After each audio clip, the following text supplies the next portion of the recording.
Now it's time for Tommy Paul Part 2. There's a lot of big news. It'd be great if Fonseca texts Raj, hey, can I get a few extra pairs of shoes sent down to Rio? Stevie Johnson, a dapper. You got a nice collared shirt, like gel in the hair. Thank you. Like a little Ryan Reynolds fit. Wow, Yeah, the that's shirt. a big compliment. Berrettini's legs maybe aren't the best feature of his body, and Berrettini just went at you with a unbelievable gift. It's a GIF. GIF? GIF? It's a gift. How do you know? Sam, you were pro in 2006. You're were making pro in me 2006. feel like I'm older than you. Well, You're I'm older than me. saying- What are you doing? Sock forehand. It's not that good. No, whoa!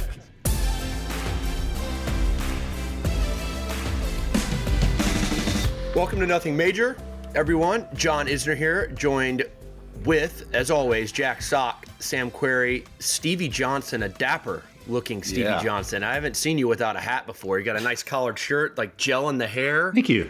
Perfectly manicured beard. Like, you look good, dude. So Thank you. Kind of Ryan Reynolds touche on looking. that. Say what? Thank you. Like a little Ryan Reynolds fit and like look, I feel like. Wow, Yeah, the that's shirt. big It's a good call. compliment. That's a strong compliment. I appreciate that. That's the kind of motivation I need to get me going. The lady when I flew home last night on the Southwest, lady next to me thought I was Tony Romo. I was pretty pumped with that. Oh, really? Yeah. I don't see that, but okay. It was on the very last row of Southwest. She's like, are you Tony Romo? No, thank you. Anyways, we're also, of course, joined by Charlie Fox and his team at SIF Creative. Thank you guys every single week putting up with us. So it's Monday. I was a participant in the Pickleball Slam 3, which was on ESPN, and Sam Query was on the call. And of course, I took another L. I told Sam yesterday that in televised wiffle ball matches, I think I'm 0-12 and took another L. Anyways, but actually the event I thought was pretty good. What did you think, Sam, from the announcing booth? It was awesome. It was on ESPN yesterday for like a couple hours. I know when this comes out, it'll be like a week later. But it was at the Michelob Ultra Arena at Mandalay Bay. The teams were Andre Agassi, Steffi Graf, and Marty Fish against Andy Roddick, Jeannie Bouchard, and John Isner. It ended up going, like John said, to like this like super tiebreaker at the end in which Agassi, Graf, and Marty Fish won. But Agassi has won the Pickle Slam 3 years in a row. Like, Agassi can play pickleball. Like, Jack's seen him, played with him. Like, the dude can play for a 54-year-old guy. Like, he's a pickleball baller. And the event was good.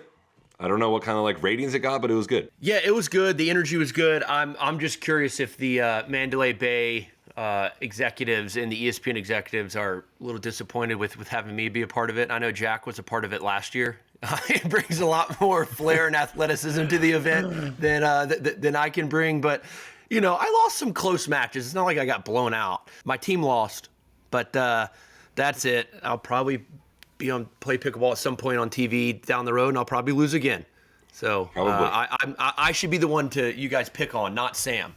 Thank you. Yeah, but you don't claim to be a professional. I don't claim to be a professional. All right, before we actually get into to actual tennis news, the followers of this pod, I'm sure a lot of our followers follow Sam Query just by himself on social, and his big return. And Sam put out a really emotional Instagram post. You know, it was tugging at my heartstrings for sure. And it was one of those deals where like the hair starts standing up on your arms. It was just so emotional. Very well done. The Sam Query pickleball comeback is on. The 37-year-old off an Achilles tear. I like your chances, Jack. What do you think about Sam? I think he's going to shock the world. I saw this video yesterday. I got motivated myself for the week here in Mesa. I've said it many times before the Achilles tear. I think he was about to go on a no pun intended on a tear. Appreciate that. I'm gonna have an update for everyone next week. That'll be start of the pod next week, just how the comeback went, how the first round match went. So I will keep everyone updated. Jack, I appreciate those nice words. I will be there in person to watch. I will be there to support for sure. All right, thank you. I'm going to be on the stream. Okay, no more pickleball talk. We're done. This is a tennis pod. I did lie. I want to add one more thing before we dig into everything that happened last week. We're adding another day of our pod. So 2 drops. Monday is going to be a little quicker, and Friday is going to be a little longer. It's the Nothing Major that you guys know. There's a lot of big news. But we're going to start with our good buddy Diego, former pod guest. He's retiring. I don't know if you guys watched it on TV. Had a great win first round, beating Nico Yari. body probably let him down after that. Hadn't been playing many matches, so that was to be expected. Went down easy in the second round. So what type of, I guess, legacy do you guys think Diego has left on the tour? I mean, it's a little, for me, I was surprised to see him retire. I mean, he's still young-ish, and he's not hurt or anything, but everyone goes out. We talked about it, everyone goes out on their own terms. Jack, you and I know him very well. What do you think about Diego, and how amazing do you think it was for him to be able to do what he did given his stature? I mean, he had an incredible career, top 10 player, so many accolades. We're going to praise Diego for the next 5 minutes here, and I want to start with you, Jack. Yeah, we got to give him his flowers. He's a smaller guy in height. He's got to work extra hard, play longer points, play more physical. And I think probably because of that was maybe, I obviously have no idea, but maybe could have been part of the early-ish retirement that we kind of think about. Who knows how his body actually feels? None of us actually know, but I would assume the way he had to play for that many years and at that level against all these top guys, I'm assuming the body probably can't feel that great. He's kind of got to do a little more than others. But yeah, like you said, he's one of our good friends. We got to know him very well through Laver Cup for all the years and everything. And I think he was always one of the nicest dudes out there. I feel like he always had a smile on his face. And I think he did a lot for Argentinian tennis. It seemed like he was massive down there. They obviously have a great list of players before him and even now. But I think he did a lot for the sport there. And I wouldn't be surprised if we see him involved in tennis or Argentinian tennis going forward, even after this. Diego is an absolute legend. On the court, off the court, the guy, I mean, for me at least, always walking into a locker room, seeing him at a tournament, wherever it may be, there was always a smile on his face. He was always happy, was just one of the best people to be around. And really his tennis was incredible. To do it at his size, especially in, I would say, this generation, this era of tennis where most of the guys are just big monsters who hit the absolute crap out of the ball, and he had to do it the hard way each and every week, every point, every set, you name it. I mean, I think John actually had more aces in his Mahout match than Diego probably had his entire career. That's a good one to look up. I mean, for him to never get free points and for him to make top 10, for him to excel as much as he did in the world of tennis is truly remarkable. And, in talking to him a little bit, outside of this, the way he had to work and the way he had to prepare was absolutely insane. He knew he had to use his body every single point. And I think ultimately it just became too much for him. But to see him get to top 10, to see him accomplish all he did at his size, and his tennis accomplishments are one thing, but him as a person, him as a ambassador for our sport, especially just being, as fun as he is, kudos to him, an awesome career, and very happy to see him win that last match and then get the send-off he proudly deserves down there in BA. He's the man. He's got the respect from everyone on tour, and happy for him, and he's just the man. So well done, Diego. Good points. Yeah, Stevie mentioned he retired in his hometown, Buenos Aires, so it was a great send-off for him. He had an incredible first-round win. That stadium was absolutely rocking when he won match point. That was really cool to see. That's something that he's going to take with him forever. Yeah, he was likely not going to win the tournament. He went down pretty easily, I think 2-2 in the next round, but that memory of him winning his first round against someone ranked like 35 or 40 in the world. Yeah, Jerry's really good. Yeah, very good. Very good. There's another guy that Stevie talks about, like a big, tall guy, knocks the out of the ball. And Diego spun his web from the back of the court and had a vintage win. So we're going to stick with Buenos Aires because I mentioned it earlier. João Fonseca won his first ATP title. 18 years, 5 months, and 26 days. So that makes him the 10th youngest player ever to win an ATP title. Leighton Hewitt, which is ridiculous, I didn't know this, won a title at 16 years and 10 months. You know, hear something sad for all of us? João is the first player born in 2006 or later to win an ATP title. Yeah, it's like 10 years after John graduated high school. 2006, dude. That's know. I mean, I was like, I turned. Sam, you were pro in 2006. Yeah, that was my first year. Yeah, you're making me feel like I'm older than you. Well, You're older than me. What are you doing? No. I know, but I'm just saying, I was pro in 2007 because I went to college. I'm just saying, you were on the pro tour when he was so. But you're older than me by like a few years. I'm older than you by 2.5 years. Clear. Yes, I'm older than you by 2.5 years. But I'm just saying, you didn't go to college. But chill. You chill. My bad, dude. I don't know. I'm just trying to. All right. Anyways, so I think a lot of tennis fans saw this coming. He won the next gen in December. That was like mid-December.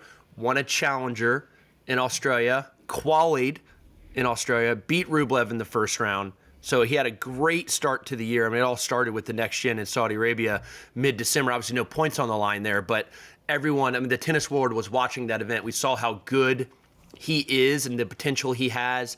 And now, fast forward a few months later, he wins his first ATP title in Buenos Aires, and now he gets to play in his home country at a 500.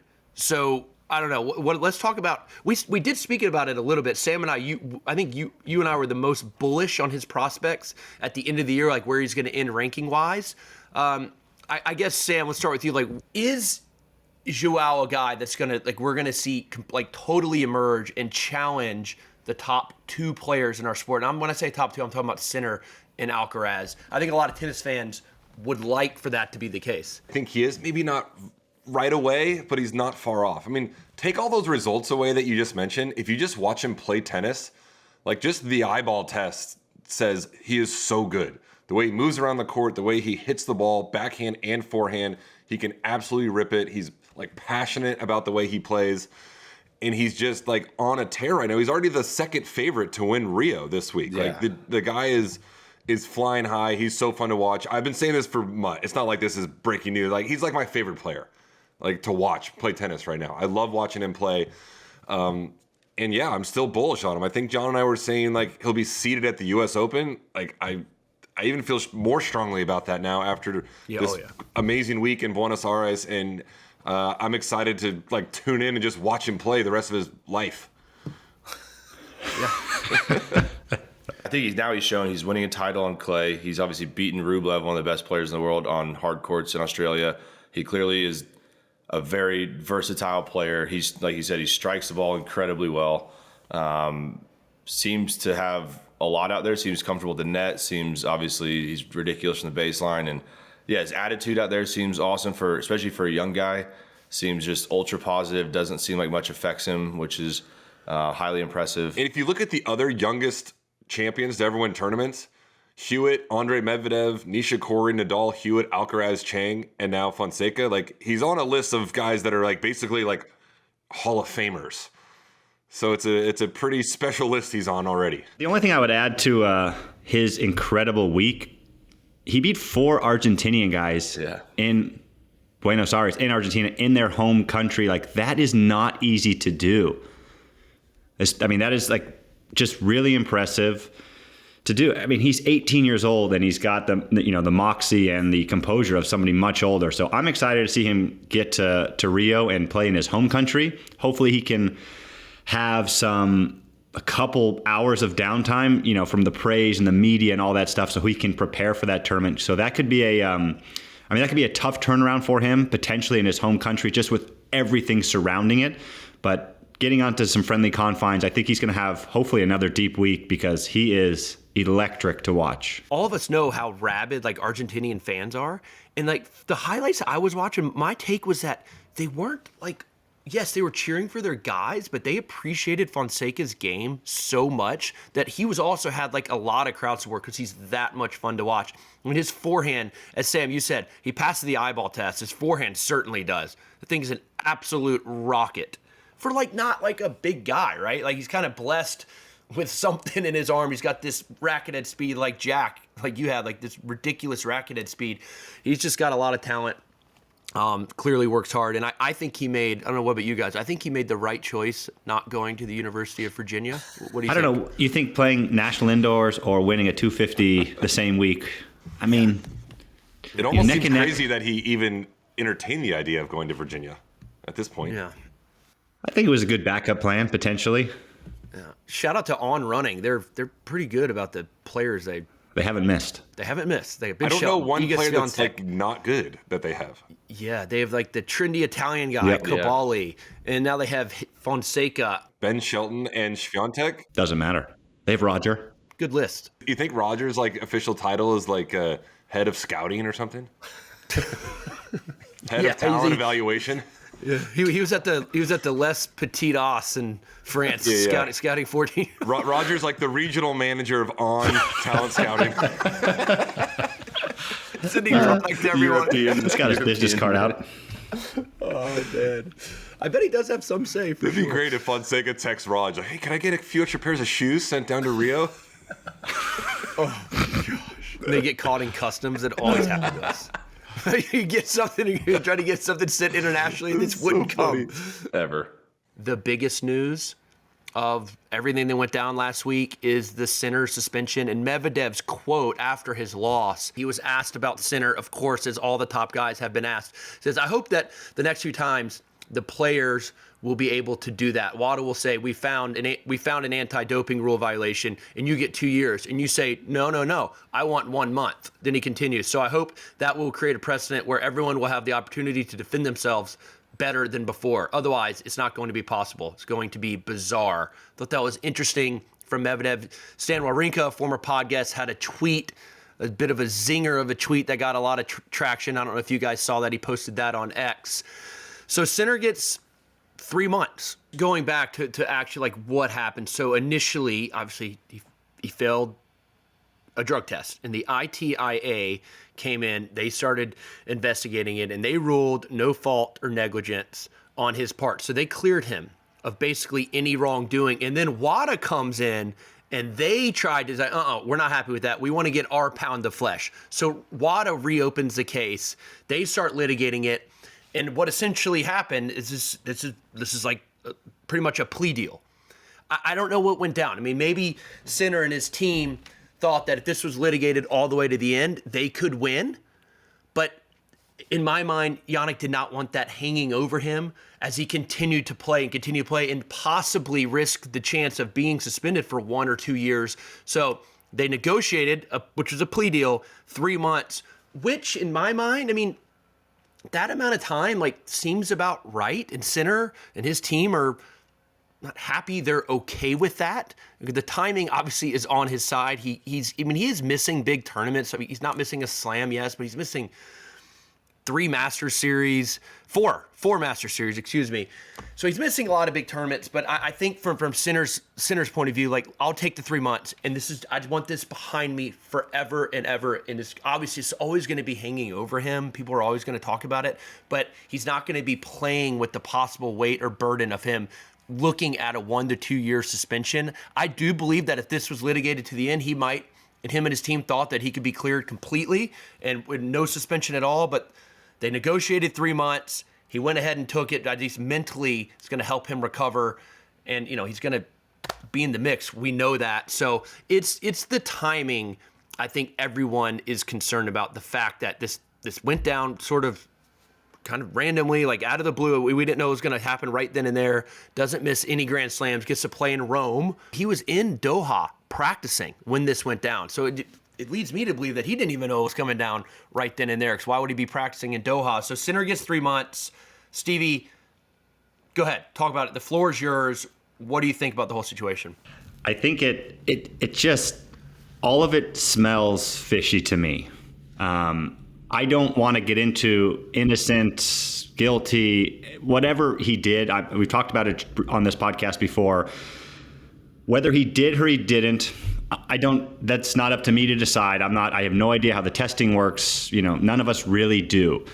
What I don't care for is, the saga that this went through, the ups and the downs, the somewhat favorable treatment I felt as if he got from his position, whether that be his name recognition, his ranking, his legal team getting the things done. And then, with all of this hanging over tennis as a whole, with the suspension, is it going to happen? You name it. He ultimately does get a suspension, and it's just sometimes as an outsider now, even if I was in the sport, it just seems off, and it seems a bit suspicious that he gets suspended arbitrarily for 3 months, and he doesn't miss any tournaments. He comes back the day before, 2 days before Rome gets to go, so he gets to play his home Master Series. He doesn't miss any slams. I think it's Sorry, we can bleep that out. I think the whole thing is ridiculous to me. I don't think you can have a Mikael Ymer type player who basically gets suspended for a year or two and has to retire from the sport because he missed 3 tests. And then you have a player, just because he's a top player, fail a drug test and only get 3 months. None of it makes sense to me because you didn't show up to the right, location 3 times and you're out for 2 years compared to 3 months for failing a thing. And then the whole blaming it on the team. You're the main piece of the team. You also need to be in the know of what's going on. It just seems, like Stevie said, seems very fishy. I don't think most players are actually mad or disappointed with Sinner. I think they're disappointed with like WADA or the drug testing as a whole. It's like the inconsistency of it, that timing. I think you're right, Stevie. It needs some type of overhaul or some type of way to like make the rules a little more black and white. Easier said than done. Every situation is case by case. But you're right. It just seemed a little too convenient. He gets to come back and play Rome. He's still going to be ranked number 1 in the world. If you're Sinner, it's great, right? You kind of get this. You get to move on with it. You don't have to deal with this like saga anymore. And so I'm assuming he's loving the end result of this. But ultimately, just WADA is the one that comes out looking like a loser in this whole thing. I think we need a complete overhaul of the drug testing system, the rules, because it is not fair from top to bottom, from the suspension side of things, from the testing side of things. So, whether he did or he didn't do it, that's way out of my pay grade. I just don't like that the suspension comes now for 3 months. He just misses a couple Master Series. He gets to play Rome. He gets to play the French Open. He gets to play Wimbledon. And that part I don't like. It just, something doesn't smell right to me about that. But that's just my opinion. I'm a huge fan. Jannik Sinner is an incredible tennis player. It's nothing against him and all of it, but I just think the convenience and the favoritism is a bit much for me. I still think he is the best tennis player by far. And with all this hanging over him, it's, again, like whatever it's not up to me to decide, but, hopefully that this kind of puts stuff to bed. But I'd like there to just be a complete overhaul of just the drug testing system and kind of the threshold of top to bottom, how we deal with things from, because we've had a lot of different cases with, just if we're going backwards, Sharapova, Halep, Sinner, like guys that have missed and girls that have missed time for things that potentially they shouldn't have missed time for. So hopefully this can kind of lead to some change and some positive light, just because it just seems a little too convenient sometimes with their rulings. Yep, sure. All right. So one somewhat controversial topic to now another. A lot of players on social media, in particular doubles players, were not happy with the U.S. Open decision to completely nix mixed doubles as it currently stands. Like an event during the 2 weeks of the tournament, what they are doing is they are starting the mixed doubles event, for those who don't know, the week before the U.S. Open. So all the top players, all the most marketable players on the men's and the women's side are going to be in New York training and practicing ahead of the U.S. Open. So the U.S. Open is putting on a mixed doubles event, a shortened format. They're playing to 4, is that right? 2 out of 3 sets to 4. Till the final. And 16 teams. You actually can enter, like you on your rankings, you get in. There's 8 wild cards. The winning team gets $1 million, and they're obviously going to sell a ton of tickets for this. The doubles players are. They don't sell tickets fan week. I think it's free, no? I think it's just free to entry during qualies week. Yeah, we don't. All right. This maybe is different though. This is on Ash. I don't know. They play on Ash and Louis, so I don't know if that's Just curious. different. No, I don't know. You sound. Yeah. I don't know. It's going to be open unless you want a ticket on Ash or Louis Armstrong, but we were going to get to the bottom of that. We're gonna find that out. I was under the impression that yes, like tickets will be sold for this. But in any event, it's going to be a great spectacle because we don't know who's going to be playing right now. There's going to be 16 teams, and a lot of the top players are going to want to play. It's good practice. It's not too taxing on your body, and the winning team walks away with $1 million. Sam, you wrote that you want to talk about this right now. What do you think about the new rule change, the new format? And do you think the doubles players have a right to have any, I guess, beef right now with this decision? No, the doubles players can shut up. This is like the greatest initiative in tennis in like 10 years. This is unbelievable, this event. All the top players are in New York already, Tuesday, Wednesday. I bet there's going to get, I mean, like you said, there's 8 teams that are going to get on their ranking and then 8 teams that are getting a wild card. I bet there's going to be 50 wild card teams that are going to apply for this. This is like the coolest event we've ever seen. Indian Wells and a few other events do those kind of like mixed doubles, one night only things, and they're packed. Like, I don't know what players are going to play this. I don't know if like Alcaraz, Sinner, Sabalenka, Coco Gauff are going to play, but I bet some of them do. And I bet they're going to be into it, and they're playing for $1 million, and it's going to be fun, and it's on ESPN. And like, can anyone tell me who won the mixed doubles last year at the U.S. Open? No. The answer is no. Or the year before? No, you can't. But when this can tell you who won in 2010. But when this is going on, like, people are going to remember this. Like, the first week of the tournament, people are going to be like, oh, you know what? Like, Badosa and Tsitsipas or, like, Alcaraz and Sabalenka won this event. It's unbelievable. I can't wait for it. I'm also so jealous that we didn't have this when we played. It's not $1 million winner take all. There's prize money at each round. Everyone's so getting like, $50,000 just to show up.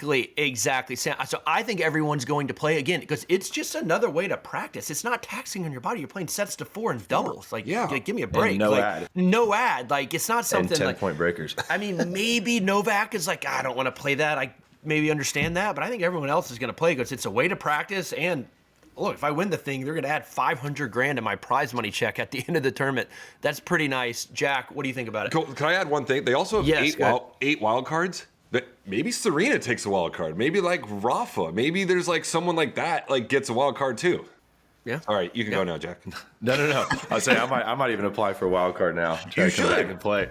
Yeah. I wish this was going on when we were playing. As the probably more consistent half quarter in the group here, I would have loved to do this. Would have loved to try to win this type of money playing mixed doubles. Matches are probably going to be 30, 40 minutes long, maybe. Agree with Sam. If you're a top 8 team in doubles, kudos to you. You can get in. No one knows who you are after that anyways. No one cares. No, you can't get in. You only get in based on your singles ranking. Oh. Yeah. Oh, yeah, no. Singles. No doubles. Like, that's good. Nikola Mektic is not playing this event. Oh, no. So Salisbury's going to be heated. All right. Yeah. So okay, that makes it even better. Yeah, I think this will be fun. I think the people are gonna love it. The fans are gonna love it. That week is already the amount of people that come out and watch qualies and guys practice anyways. You guys have said it all now. I didn't know that. I thought the doubles guys are still getting in, so that makes it even funnier. I think it's gonna be a star-studded lineup. Like you said, maybe Novak doesn't play or something, but wouldn't be surprised you get a bunch of players, from the same country, guy and girl, like a fun. It might even be probably like a United Cup on steroids type of thing with, so I don't know. I think it'll be sick.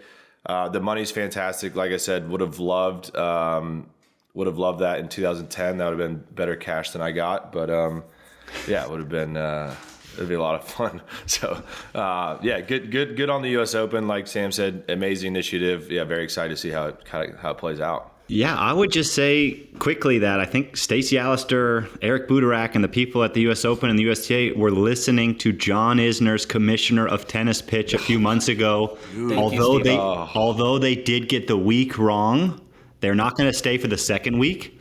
This is impressive. I like this. Guys, like, we're a bit harsh on doubles players here on the tour. Mixed doubles doesn't sell tickets. Nobody goes to watch the mixed doubles. So this is a chance for all the singles players to get match time or practice time on Ash, get some live reps in a very unserious, unstressful situation. So kudos to them. I think this is here to stay. This has made a lot of doubles players very angry. But ultimately, I think this is a fantastic move for the sport. So kudos to John Isner for the thought on this process. I just got the week wrong, but yes. Yeah, I did get the week wrong. It was always, subject to impressive. Change. But I think doubles, and especially mixed doubles, is a very compelling product if you have the right players out there. And I think some of the doubles players were mad. I think some people said, oh, you're just making this an exhibition. Well, mixed doubles was an exhibition. Correct. There's no ranking points on the line. There's no mixed doubles rankings out there. So, I mean, isn't that by definition an exhibition? If you're just playing for cash?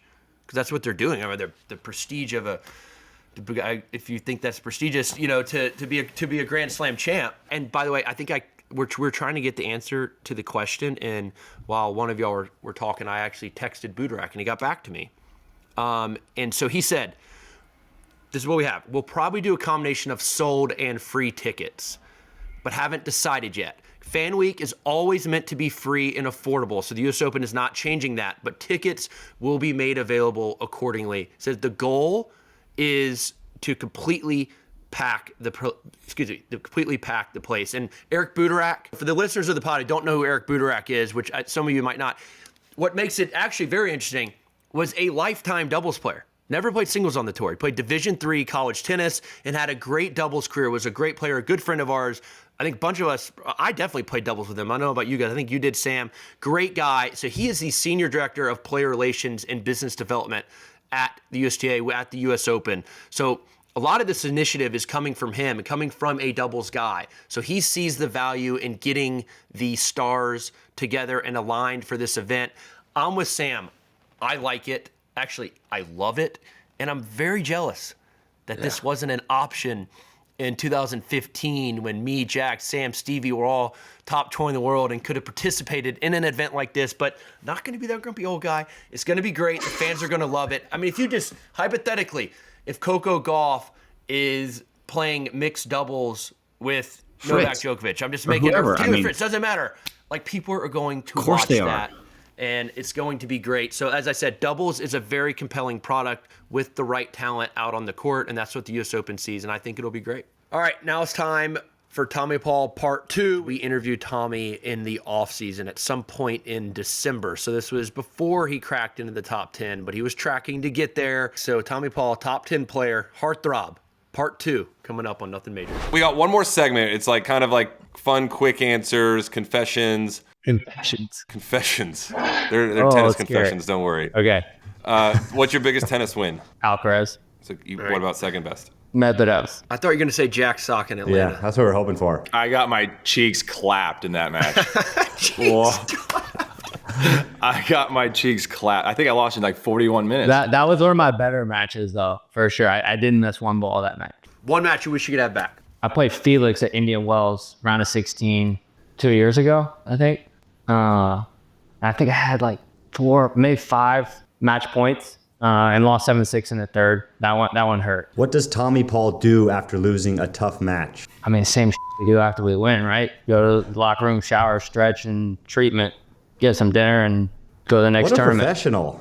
So professional. I thought, like go to Applebee's, slam some margaritas, and go to Applebee's. That's part of the stuff that's different from when I was 21, Exactly. It's a new leaf. Player you hate to play the most? Until this year, I struggled with Kekmanovic. I mean, I lost to him in Australian Open, 6-0 in the 5th set, which sucked. And then I played him at Stockholm this year. That was my first time actually beating him. He for some reason, I really didn't like playing him very much. Was that year in Australia? Was that the year that Novak taken out of the draw? That was this year, like 2024. He beat you twice in the Australian Open, though, didn't he? Or am I completely imagining that? John's always factually correct. Is this an Isner fact? Yeah, John rolls off facts and he's wrong on all of them. Like every episode. Every episode. Yeah. Being very confident about stuff and being dead wrong at the same time. You're actually right. 22 and 24.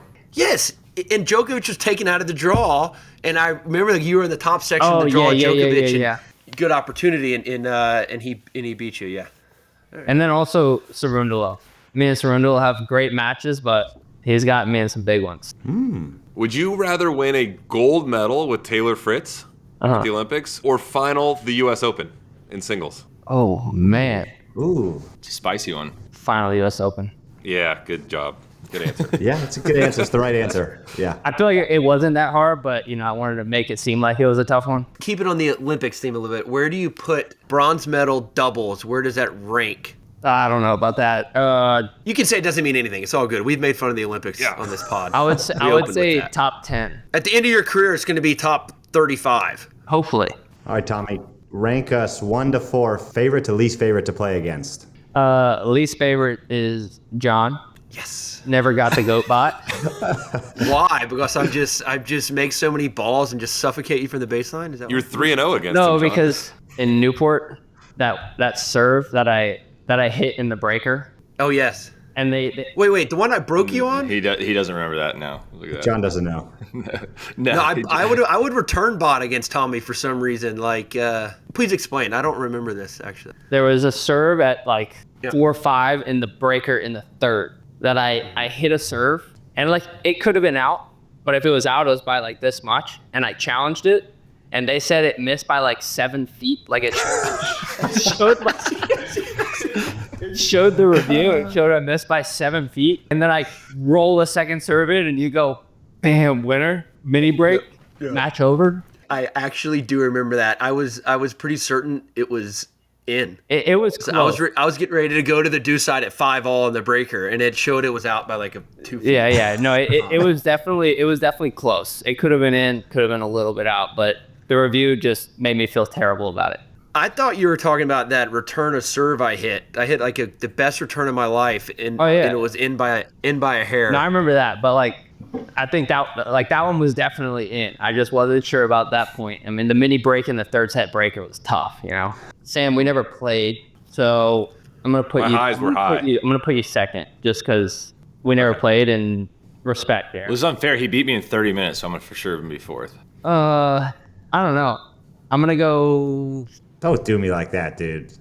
This is all of us in our prime. This is all of us in our primes. You got to go with that. All right, prime. That I'm going the sock and then Stevie. Yeah, I get that a lot on this podcast. It's true. I'm gonna put you on the spot again. If you had to take one of us from this podcast to coach you in Australia, who would it be? Goatbot, for sure. I mean, we were gonna do it. Yes, thank you. We were gonna do Cabo, so I'm gonna put you on the spot. I gotta coach you at some point in your career. It could be just one tournament. It could be Cabo in a few years. Probably be the Dallas Open. let's do. Could be Let's Dallas. do Houston. Houston, Ooh, good one. great one. Yeah, easy for you. I'll drive up. Easy for you. Just pay for my gas money, and we're good. Oh, so free week. Free week, dude. Got Absolutely. two titles there, dude. Come on. Call Brad right now. All right, tell Brad I'm in. You got to take one shot from the group. You can't take a serve. One shot from the four of us to add to your game. What do you want?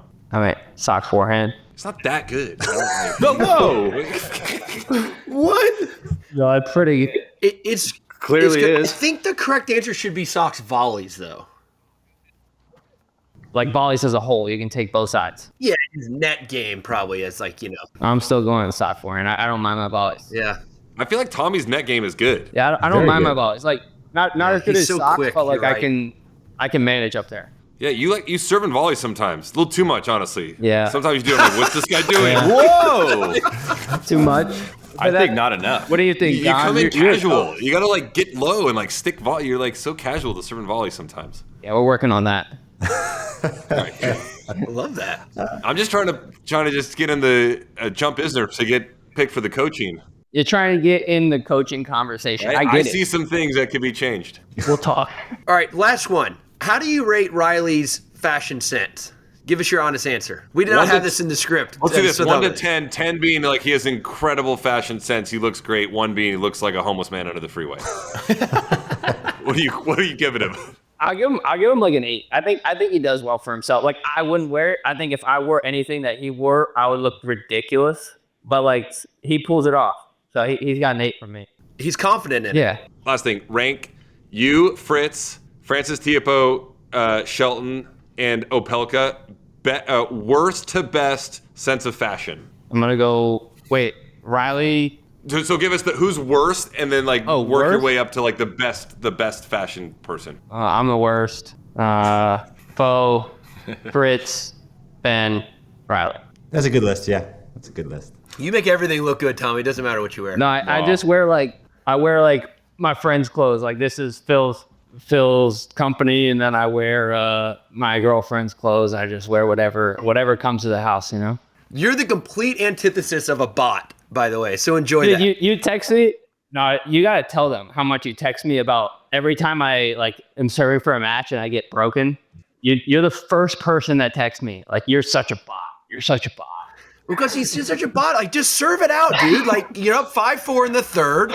Like, It's not that easy, John. This is what you want as a coach? you always get broken, and then you break back and win 7-5. That's something I never did in my whole entire life. But and every time I watch you play, when you get broken, like, it doesn't matter. I'm going to go make a sandwich. He's going to break serve next. And sure enough, you do every single time.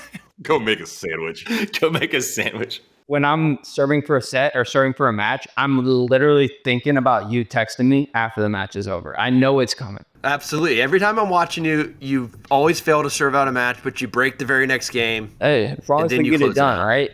You get it done. All right, Tommy. Thanks, kid. Appreciate it, TP. See you, boys. Thank you, Tommy Paul, TP, for your time. Appreciate you coming on the pod. Everyone has really, really enjoyed it. We can't do this pod and not mention the unbelievable traction we got on Sam Querrey's idea. He led the charge on this one, on the ATP Tour Hot Guy tournament. And so we have an update. I mean, we posted it. We had a lot of people write in, a lot of people wondering how they're going to vote for, round by round winners. So Sam, why don't you talk through how it was drafted and, talk about some of the player reactions we got as well, because we tagged a bunch of players and we had some people respond in. Incredible. I think it was a great draw. I think, because you made the draw, right? You were the commissioner for this. I think you made it a little too top heavy. The draw was a little bit unbalanced, but nonetheless, fantastic idea. People are loving it. And I think all of us can't wait to see the results. But Sam, go ahead, talk about it a little more.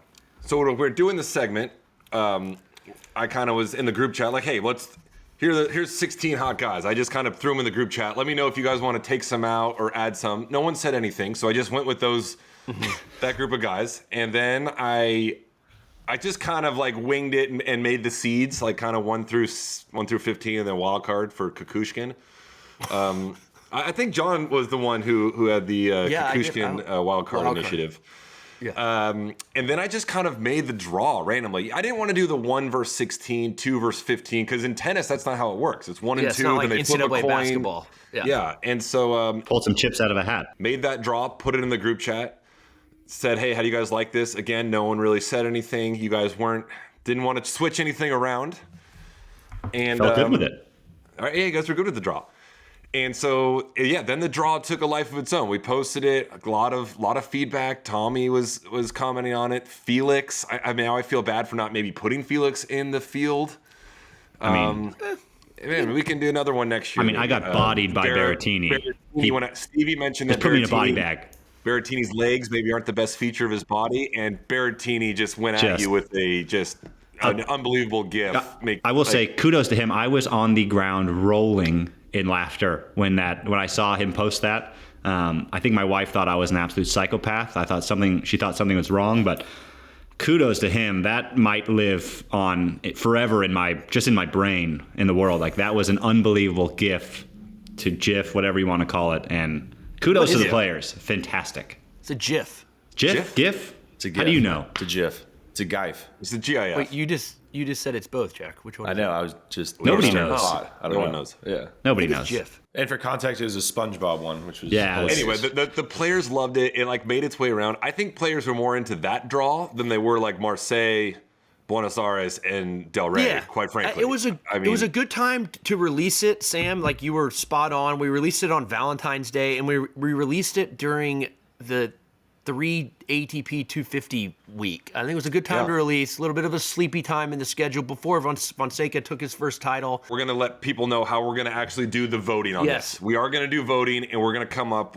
That draw is going to be completed at some point, and we're going to let people know who the hottest guy is. I'm a little unclear how the voting is going as well, but we will let everyone know. Yeah, we can't wait to see the end results. It's going to be great. Berrettini's got a good draw. Does have a good draw. Yeah, I did maybe the top half's a little heavy, but well, what are you going to do? That's a draw. You never know how it's going to shake out. You never know how it's going to shake out. That's exactly right. Touch on really quick the segment that Stevie has to now complete because he lost to Sam with one Achilles in a pickleball singles match. So Stevie, as everyone knows, has to direct message 5 players of, I guess, our choosing. A lot of our fans sent in a list. So we're going to choose the 5. And actually, as a little caveat, Stevie, I want one of the 5. I want you to go Euro voice note I won't to do one it. of them? No, Why I won't not? do it. I refuse to do European voice notes. I just refuse to do it. Yeah, but you lost. You have to do it. Yeah. You No, lost. I'm not You going to gotta do send that. a I will voice send note. DMs. I will not lose my character over a European DM. like a 90-second. I will not do a voice note. No. All right. Way to fight the peer fair pressure enough. there. Yeah, All right. All I right, won't. you're going to direct message Medvedev. We all like him. Federer. All really like him. Matthew McConaughey, Ben Stiller, and Serena Williams. You're going to DM those 5 people. I don't think you're going to get a single response. But anyways, yes. So that's what you're going to do, Stevie. So what do you think about that list? I'm excited, and I said it. I think I said it last week. I think the over/under is like 0.5 on responses. So Yeah. I think there's one possibility that I get a response. That's it. Like legitimately, I think Medvedev might be the only one that there's a slight chance. But I'm gonna take a swing, boys. I'm gonna take 5 swings and hope I connect on one of them. Just get above the Mendoza line. Medvedev and Ben Stiller. I think that he's like active on X, and I feel like he loves tennis, obviously. And I think, if John knows him pretty well, but I think there's a slight chance for Ben Stiller as well with Medvedev. I love his show Severance, by the way. That'd be unbelievable if he were. I think of all that. Well, they're all great. So if anyone says yes, it'll be a big boon for the pod. But I'm with Stevie. I think Medvedev's most likely. Then probably Stiller after that. No shot McConaughey. Hadn't Sam already reached out to Medvedev? So this is going to be nothing. So that's the thing is we could work around. I could try the Instagram. I could try and get his phone number. There's a couple ways about it, but I feel like he's my only likely response. I think phone number, WhatsApp, voice note. No. Wait, Phone number, do we WhatsApp message. Sure. Do we think if we what do you call X? If you exit somebody, if you tweet it, I think if we tweet at Ben Stiller or exit Ben Stiller, that might be a better opportunity there than maybe Insta DM. He's very active, I feel like, on X and like replies to people and Yeah. Yes. We might. Just keep that in mind. That's a Just good keep that in point. That's a mind. good Just point, keep Jeff. So next week we will have either some responses or no responses, and The messages will be out there. the messages will be out into the world, and then we'll just have to tag them all, just like we did with Stan, and peer pressure them into coming on one way or the other. we should have done the punishment is you have to put it on your story, like do like the black screen story and like write out the message. That way everybody sees it because now nobody will see your DM. Oh no, I can share them all. We can That's no still do problem. that. Yeah, It's like a public. I'll share them all. Okay. Beautiful. Beautiful. All right. Who do we think is least likely to respond? Serena. Man, Serena or McConaughey? Yeah. Yeah, Like, McConaughey. Well, yeah.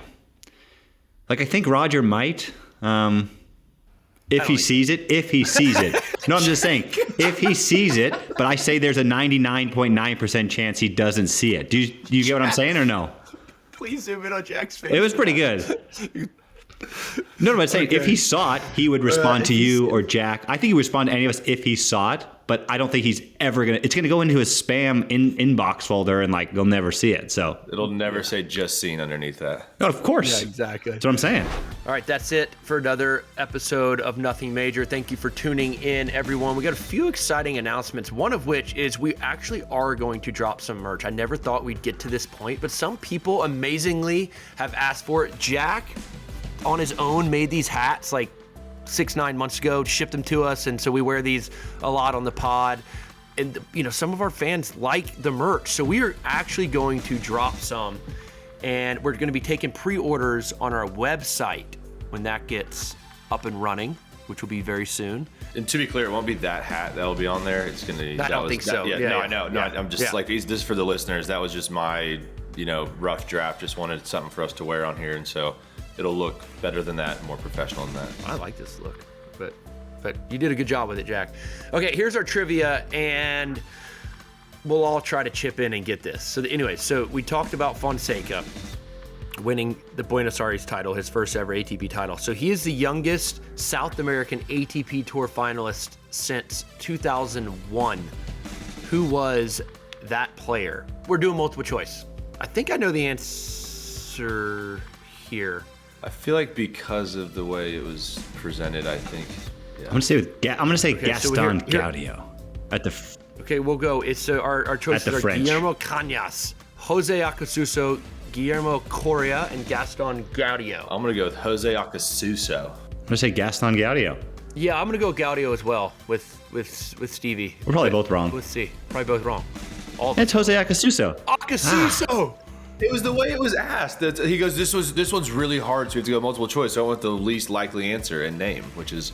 But I'm thinking Acasuso, like 2001, I thought he was like. Gotta use the old noggin. Yeah. Touche.